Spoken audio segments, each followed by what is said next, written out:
जन्म साथ चलना यूं ही, कसम तुम्हें कसम माँ के मिलना यही। কিন্তু আমার থেকে ভালোবাসার কথা শুনলে যে তুমি আবার চেকে সেই অন্ধকারে ফিরে যাবে, তোমার আর খেলা হবে না। কিন্তু আমিও যে আর না বলে থাকতে পারছি না দিয়া।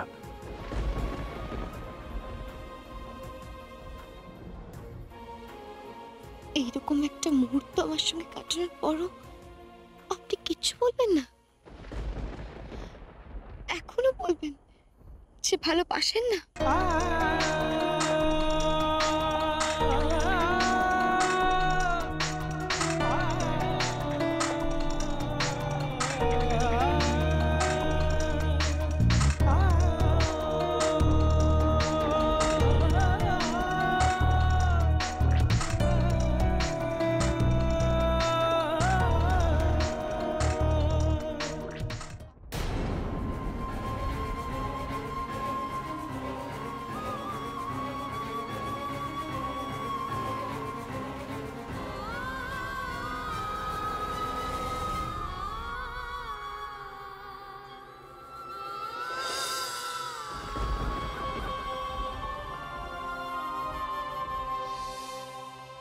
দশ মাস, 10 দিন, 10 মিনিট প্রতি মুহূর্তে তোমাকে ভালোবেসেছি দিয়া,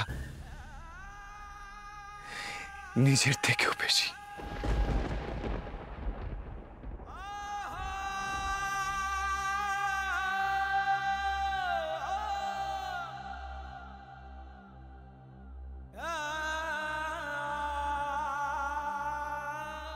দিয়া দিয়া দিয়া, তুমি কোথায় চলে গেলে? যে কথাটা শোনার জন্য আজ তোমার এত আয়োজন, সেটা আমি তোমায় আজও বলে উঠতে পারলাম না, আজও না।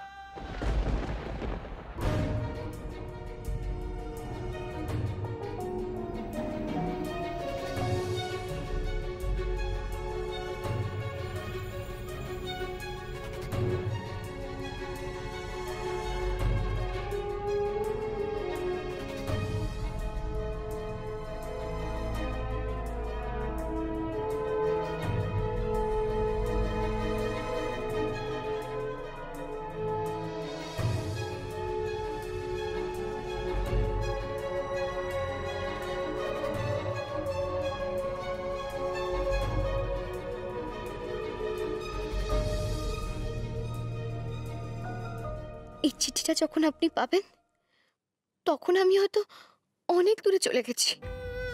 তবে আমি এইটুকু জানি, আমি যত দূরেই যাই না কেন, আমি সারা জীবন আপনার মনের কাছাকাছি থাকবো।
এটাও জানিস না বুদ্ধু, কাল রাত্রির দিন বর বউ দুজন দুজনের মুখ দেখে না।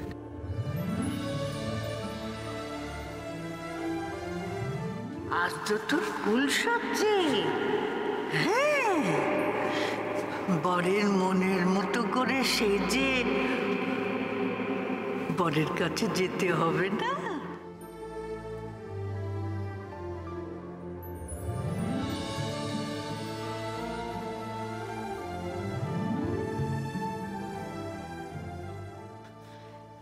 জানো দিয়া, মান, অভিমান, রাগ ভাঙানো এগুলোই কিন্তু জীবনের আসল মূলধন। নাও হা করো।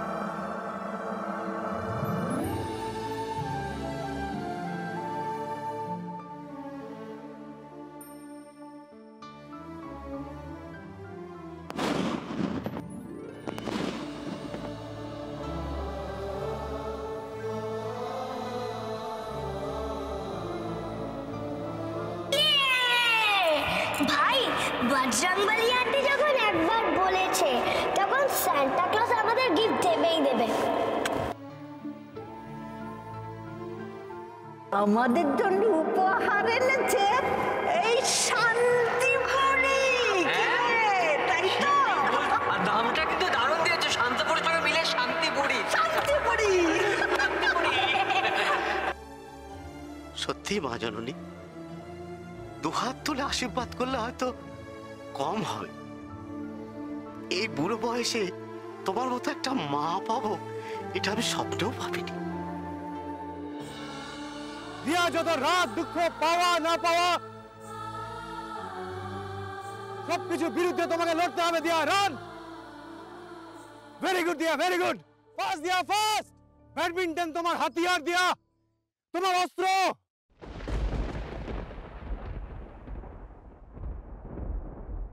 আগে তুই আমার মাথায় হাত রেখে প্রতিজ্ঞা কর যে তোর বউ আর কোনোদিন ব্যাডমিন্টন খেলবে না। আমি তোমায় কথা দিচ্ছি মা, আমার স্ত্রী দিয়া আর কোনোদিনও ব্যাডমিন্টন খেলবে না।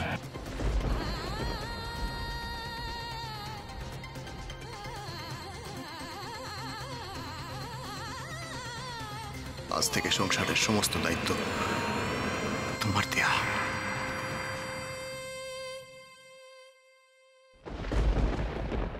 আমি তোমাকে স্বামী স্ত্রীর সম্পর্ক থেকে মুক্তি দিতে চাই।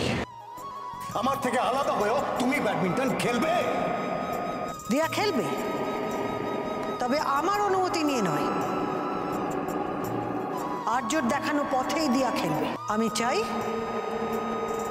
তোদের ডিভোর্স হোক। আমাদের তো উচিত তোমার পাশে দাঁড়ানো। আর এটা তোমায় শুধু শুধু দিচ্ছি মনে করো না। ধরে নাও এটা আমার বড় ছেলে আর্যর মুক্তিপণ। তোমাদের সবার স্মৃতিকে বুকের মধ্যে চাপটে ধরে চলে যাচ্ছি আমি। তোমাদের বলে যেতে পারলাম না বলে রাগ করো না আমার উপর, ভুল বুঝো না আমায়।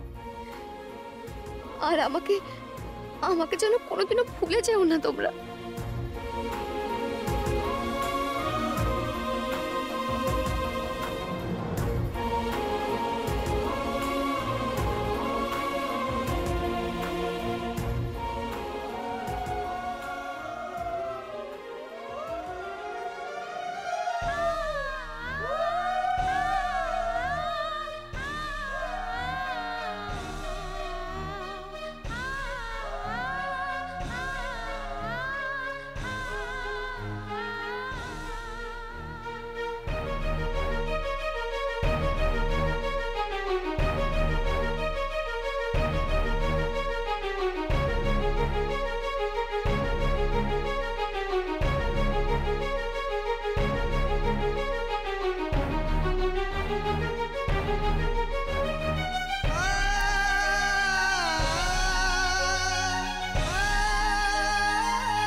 দিয়া,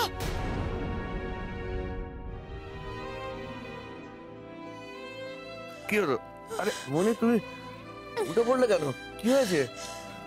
এই কি তুমি হাঁপাচ্ছ কেন? তোমার কি শরীর খারাপ লাগছে? একটা খুব খারাপ স্বপ্ন দেখেছি। একটা খুব খারাপ স্বপ্ন দেখেছি জানো। আমি দেখলাম যে আমি কি দেখলি? না না বলবো না, বলবো না। খারাপ স্বপ্ন বলতে নেই, শুধু আগুনের জল ছাড়া বলতে নেই। আমি বলবো না। ঠিক আছে, বলবো না। ঠিক আছে, বলতে হবে না। বুঝেছি, দিয়ার জন্য চিন্তা মনি, দিয়ার জন্য চিন্তা করো না, ও ভালো আছে, সুখে আছে। হ্যাঁ, ও তো আর্যর সঙ্গে আছে। আর তাছাড়া ও শাশুড়ি মা, তুমি যতই বড় বাইরে একটু কাঠখোট্টা বটে, কিন্তু মনটা একেবারে নরম। ওরা তো দিয়াকে একদম আগলে রেখেছে, চিন্তা করছো কেন? আরে বাবা, শোয়ার আগে তো দিয়ার সঙ্গে ফোনে কথা হলো, কি বললো মেয়ে? ও তো আমাকে বললো ভালো আছে জানো, আমি কিন্তু কেন আমার এত ভয় করছে আমি নিজেও বুঝতে পারছি না গো। আমি এর উত্তর তো একমাত্র তুমি দিতে পারো মনি। তুমি তো বলো যে মায়েদের মন অকারণে সন্তানদের চিন্তায় ভয় কেঁপে কেঁপে ওঠে। তুমি চিন্তা করো না মনি, কাল সন্ধ্যেবেলায় তো দিয়ার সঙ্গে দেখা হবে। ও যখন দৌড়ে এসে তোমাকে জড়িয়ে ধরবে, দেখবে সমস্ত চিন্তা উধাও হয়ে গেছে। কিন্তু শোনো না, আর কোনো কিন্তু না, অনেক রাত হয়েছে, মাথা ঠান্ডা করে শুয়ে পড়ো, শুয়ে পড়ো। দিয়া ভালো আছে, চিন্তা করো না।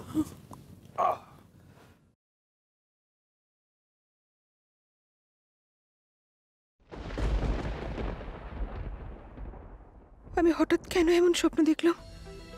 কেন দেখলাম আমার মেয়েটাকে কোথাও খুঁজে পাচ্ছি না, হারিয়ে গেছে? না না না না, এ হতে পারে না। হে বাজরং বলে, আমার মেয়েটাকে দেখো ঠাকুর, আমার মেয়েটাকে আগলে রেখো, আমার মেয়েটাকে ভালো রেখো ঠাকুর, আমার মেয়েটাকে ভালো রেখো।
আর্য, আপনার আর আমার জীবনে এমন এক কাল রাত্রি শুরু হচ্ছে যার হয়তো কোনো শেষ নেই। আসলে জীবনে কিছু কিছু সময় এমন আসে যখন নিজেকে হারিয়ে যেতে হয়। হয়তো একমাত্র হারিয়ে গেলে আবার সব ফিরে পাওয়া যায়। আমারও মনে হয় এই শেষ থেকে আপনার জীবনে আবার নতুন কোনো অধ্যায় শুরু হবে। যেতে যেতে আপনাকে কটা কথা বলতে ইচ্ছা করছে। আপনি কিন্তু বাড়ির কাউকে কিছু না বলে হুট করে বেরিয়ে যাবেন না। বেশি রাত করে বাড়িতে ফিরবেন না। নিজের শরীরের অযত্ন করবেন না।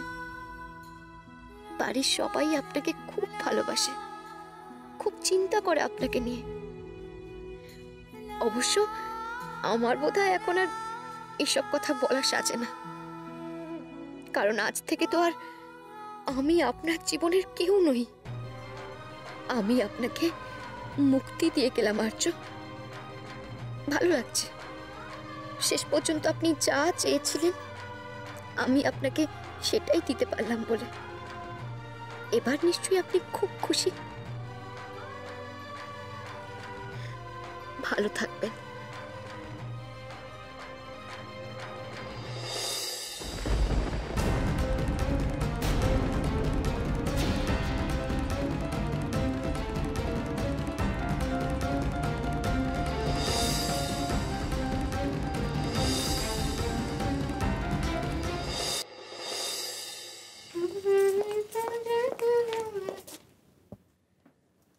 সত্যি এই মানুষটাকে নিয়ে না পারা যায় না। এত বেলা হয়ে গেছে এখনো ঘুমিয়ে আছে। এই যে শুনছেন, এই যে ডাকছি তো, উঠুন না। আচ্ছা, জন্মদিনের দিনে এত বেলা অবধি ঘুমিয়ে থাকে?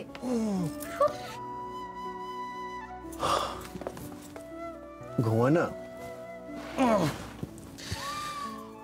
তাহলে জন্মদিনের দিন সকালবেলা সবাই কি করে শুনি?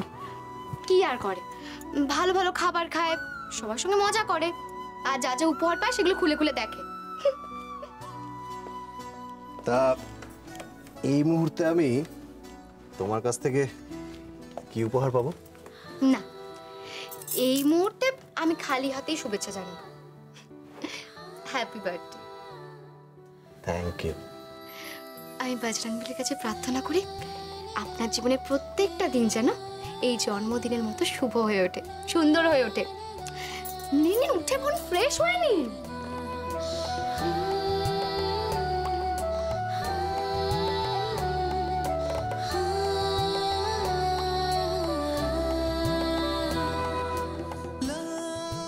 এই যে আজকে আপনি এই পাঞ্জাবিটাই পরবেন, ঠিক আছে?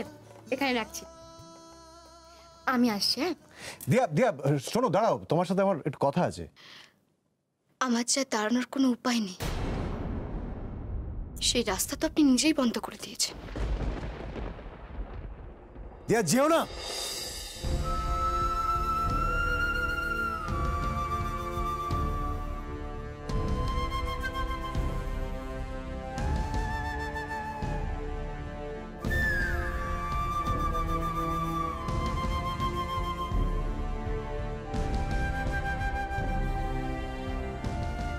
কাল রাতের পর দিয়া কি আজ একবারও এই ঘরে আসবে না?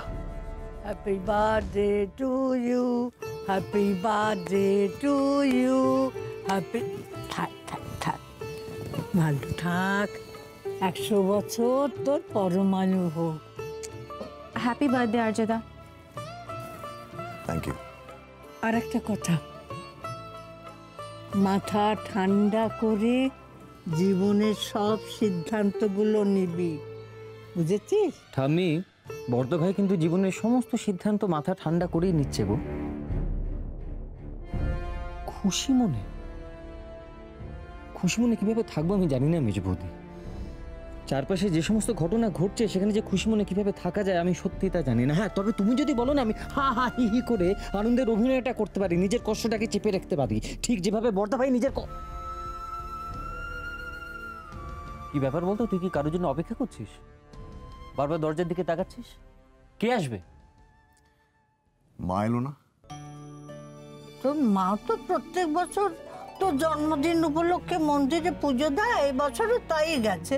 আচ্ছা বর্দা ভাই, তুই কি শিওর, মানে তুই সত্যি মায়ের জন্য অপেক্ষা করছিস নাকি অন্য কেউ? দিয়া তোকে জন্মদিনে উইশ করেছে? দিয়া আমাকে সবার আগে বার্থডে উইশ করেছে নিখিল, কাল রাতে। কিন্তু কাল রাতের পর কি ওর সত্যি একবার আরে ঘরে আসতে ইচ্ছে করছে না? আমার সঙ্গে আলাদা করে দেখা করতে ইচ্ছে করছে না?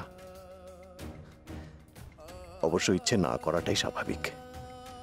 ও তো এখন নিজেকে আমার থেকে দূরে রাখা প্র্যাকটিস করছে। কি রে বর্দা ভাই, দিয়ার নাম শুনতেই তুই আবার অন্যমনস্ক হয়ে গেলি? দিয়া তোকে উইশ করেছে জন্মদিনে?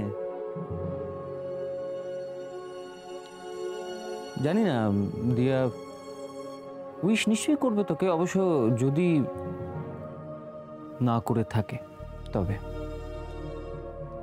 আচ্ছা, আমি কিন্তু তোর জন্মদিনের গিফটটা তোকে পার্টিতেই দেব, সবার শেষে।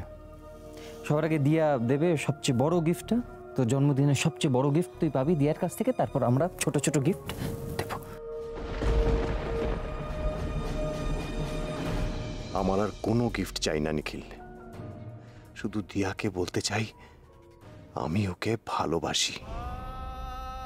দিয়া কোথায়? আজ এক মুহূর্তের জন্য হলো আমার ওকে একা চাই, চাই চাই।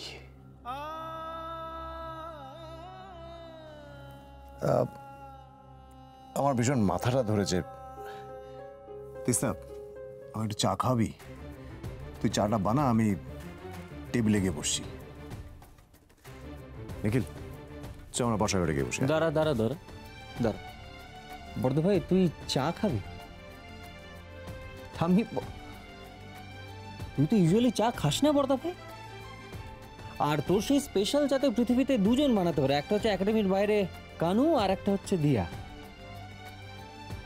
অবশ্য না, ঠিক আছে, আজ তোর জন্মদিন, তোর চা খেতে ইচ্ছে হচ্ছে। ঠামি, আজ তো বর্দা ভাইকে 1 কাপ চা দেওয়াই যেতে পারে, কি বল? হ্যাঁ, তা তো বটেই, তা তো বটেই। কিন্তু তোর চা তো মেজো বৌদি বানাতে পারবে না। মেজো বৌদি, তুমি বরং দিয়াকে বলো তো বর্দা ভাইয়ের জন্য চা বানাতে। দিয়াকে তো সকাল থেকে আমি দেখতেই পাচ্ছি না। হ্যাঁ, তাই তো। বড় নাতবুকে তো আমিও চোখে দেখিনি। ছোট ভাই, তুই দেখেছিস? না, আমার সঙ্গে তো দিয়ার সকাল থেকে দেখা কিংবা কথা কোনোটাই হয়নি, তবে কোথাও বেরিয়েছে হয়তো। কোথায়? কি বলছিস কি তোরা? দিয়া এখন আবার কোথায় বেরোবে? এই সকালবেলা উঠতে কোথাও যাওয়ার নেই? হ্যাঁ, বিপিন দা, বিপিন দা।